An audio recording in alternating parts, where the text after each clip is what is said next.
warahmatullahi wabarakatuh. Selamat sore ya teman-teman.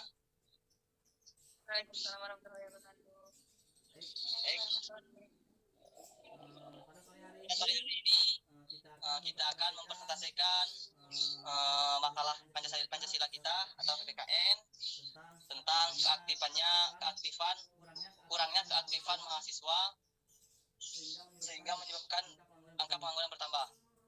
Baik, sebelum kita memulaikan pemateri kita pada sore hari ini, ada kalanya kita berdoa dalam hati sejenak.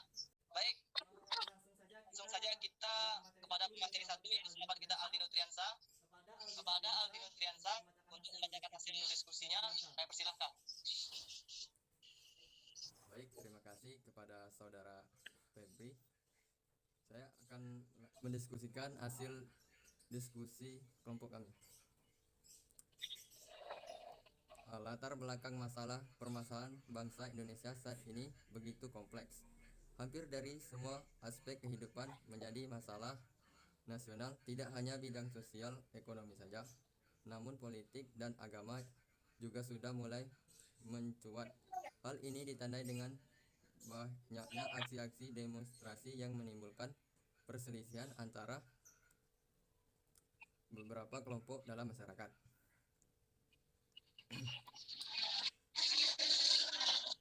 Masalah yang dialami bangsa Indonesia itu muncul dari berbagai faktor. Masalah yang masih sering terjadi pada bangsa Indonesia yaitu meningkatkan kriminalitas, keanekaraan remaja, kesengajaan sosial masyarakat, terpengaruh oleh budaya luar, dan lain-lain. Masalah-masalah tersebut muncul dari tantangan global yang sedang dihadapi saat ini. Proses globalisasi memberi dampak yang besar bagi suatu bangsa, termasuk Indonesia. Proses globalisasi memberi dampak yang besar untuk bangsa Indonesia. Sikap atau perilaku masyarakat yang tidak sesuai dengan nilai-nilai yang terkandung dalam Pancasila merupakan dasar negara Indonesia, seperti meningkatnya kriminalitas yang disebabkan oleh perilaku masyarakat individualis dan kriminalitas. Latar belakang masalah, bangsa Indonesia merupakan bangsa majemuk terdiri dari berbagai suku, ras, adat, istiadat, bahasa, budaya, agama, dan kepercayaan. Fenomena tersebut sebenarnya dapat menjadi modal yang kuat apabila diolah dengan integrasi bangsa yang tinggi, hal mana bangsa Indonesia tidak hanya dapat membangun dirinya untuk menjadi suatu bangsa yang utuh, tetapi juga dapat hidup berdampingan dengan bangsa-bangsa lain di dunia. Salah satu usaha mampu mencapai tujuan tersebut.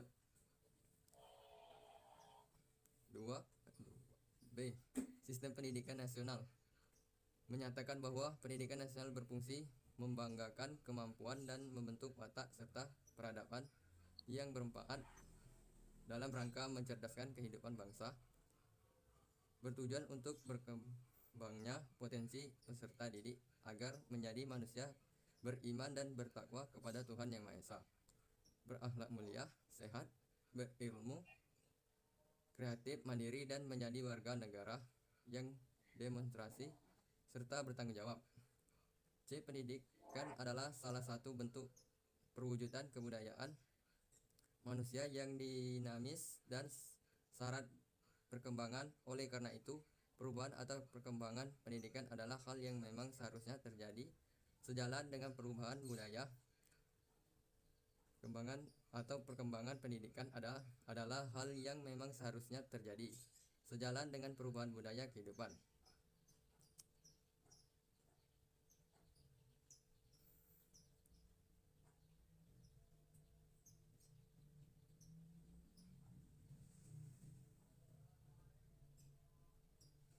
Kapabilitas siswa untuk mencapai tujuan tersebut.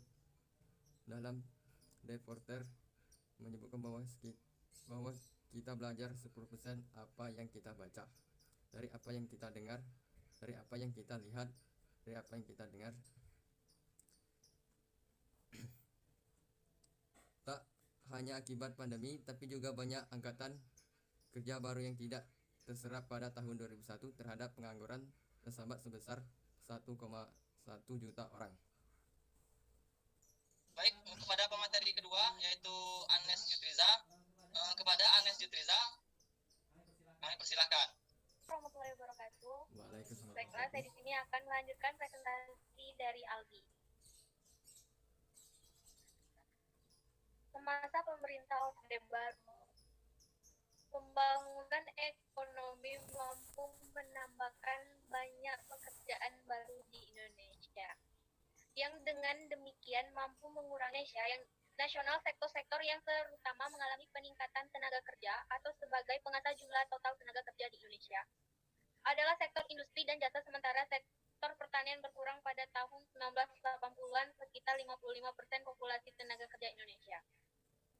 Namun krisis keuangan Asia Krismon yang terjadi pada akhir tahun 1960-an merusak pembangunan ekonomi Indonesia untuk sementara dan menyebabkan angka pengangguran di Indonesia meningkat menjadi lebih dari 20%. Dan angka tenaga kerja yang harus bekerja bahwa level kemampuannya juga meningkat. Sementara banyak yang ingin mempunyai pekerjaan full time hanya bisa mendapatkan pekerjaan part time. Sementara itu, sebagian besar tenaga kerja yang kehilangan pekerjaan di daerah perkotaan karena Krismon pindah ke pedesaan dan masuk ke dalam sektor informasi atau terutama di bidang pertanian. Pekerjaan informal itu terkonsentrasi di wilayah pedesaan, terutama di sektor konstruksi dan pertanian. Di pekerjaan di sektor informal menyiratkan risiko tertentu karena pekerja sektor informal biasanya memiliki pendapatan yang lebih rendah dan tidak stabil. Lagi pula, mereka tidak memiliki akses ke perlindungan dan layanan dasar. Oleh karena itu, pada dasarnya, sektor informal tidak baik bagi pekerja dan tidak baik bagi perekonomian. Dengan jumlah penduduk sekitar 260 juta orang, Indonesia adalah negara berpenduduk terdapat keempat di dunia setelah Cina, India, dan Amerika Serikat. Selanjutnya, negara ini juga memiliki populasi penduduk yang muda karena sekitar setengah dari total penduduk Indonesia berumur di bawah 30 tahunan. Jika kedua faktor tersebut digabungkan, indikasinya Indonesia adalah negara yang memiliki kekuatan tenaga kerja yang besar, yang akan berkembang menjadi lebih besar lagi ke depan. Maka menekankan pentingnya penciptaan lapangan kerja dalam perekonomian terbesar di Asia Tenggara. Pengangguran di Indonesia. Semasa pemerintahan Orde Baru, pembangunan ekonomi mampu menambahkan banyak pekerjaan baru di Indonesia, yang dengan demikian mampu mengurangi angka pengangguran nasional. Sektor-sektor yang terutama mengalami peningkatan tenaga kerja atau sebagai pengasah dari jumlah total tenaga kerja di Indonesia adalah sektor industri dan jasa, sementara sektor pertanian berkurang. Namun, krisis keuangan Asia atau Krismon yang terjadi pada akhir tahun 1990-an merusak pembangunan ekonomi Indonesia untuk sementara dan menyebabkan angka pengangguran di Indonesia meningkat menjadi lebih dari 20% dan angka tenaga kerja yang harus bekerja di bawah level kemampuannya juga meningkat. Sementara banyak yang ingin mempunyai pekerjaan full time hanya bisa mendapatkan pekerjaan part time. Di sektor informal menyiratkan risiko tertentu karena pekerja sektor informal biasanya memiliki pendapatan yang lebih rendah dan tidak stabil. Lagi pula memiliki akses ke perlindungan dan layanan dasar. Sementara itu, arus uang di sektor informal tidak bisa dikenakan pajak dan kegiatan informal tidak bisa dimasukkan dalam perhitungan produk nasional bruto atau PNB atau produk domestik bruto atau PDB. Pertumbuhan makroekonomi yang cukup kuat selama lebih satu dekade ini secara perlahan telah mampu menurunkan angka pengangguran di Indonesia. Namun, dengan kira-kira 2 juta penduduk Indonesia yang tiap tahunnya terjun ke dunia kerja, adalah tantangan yang sangat besar buat pemerintah Indonesia untuk menstimulasi pencipta lahan kerja baru, supaya pasar kerja dapat menyerap para pencari kerja yang tiap tahunnya terus bertambah. Baik, bagus ya. Itu adalah hasil materi kita dari materi kedua. Selanjutnya akan sambung oleh materi kita ketiga, yaitu Wina Wulandari. Kepada sahabat kita Wina Wulandari, kami persilahkan. Baiklah, saya akan melanjutkan penjelasan dari Anes.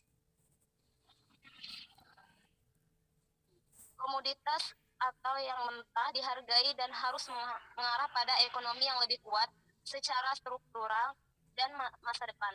Seharusnya ini juga berdampak positif pada angka pengangguran di Indonesia. Pengangguran di Indonesia atau relatif.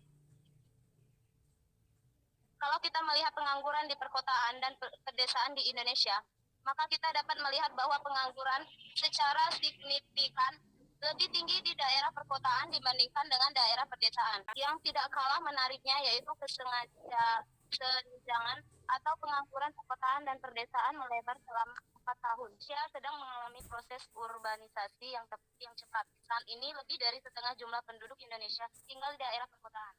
Di satu sisi, ini adalah perkembangan positif karena urbanisasi dan industrialisasi diperlukan untuk tumbuh menjadi negara yang berpenghasilan menengah atau middle income country. Di sisi lain, proses ini diperlukan disertai dengan penciptaan lapangan kerja yang memadai di kota-kota. Oleh karena itu, investasi atau baik domestik maupun asing perlu meningkat di daerah perkotaan yang sudah ada atau daerah urban yang baru. Dengan demikian, pemerintah Indonesia harus membuat iklim investasi lebih menarik sehingga menghasilkan lebih banyak investasinya. Isu-isu penting atau yang merupakan tanggung jawab pemerintah adalah penguatan sumber daya manusia Indonesia. Sumber daya manusia mengacu pada pengetahuan, pengalaman, dan keterampilan seseorang karyawan. Kualitas sumber daya manusia lokal dapat ditingkatkan melalui peningkatan kualitas pendidikan dan layanan kesehatan. Saat ini banyak perusahaan mengeluh bahwa sumber daya manusia Indonesia terlalu lemah. Itu berarti bahwa investor lebih suka diinvestasi di negara lain, di mana kualitas pekerjaan lebih berinvestasi di negara lain, di mana kualitas pekerjaan lebih tinggi, sehingga menyebabkan hilangnya peluang dalam hal penciptaan lapangan kerja di Indonesia.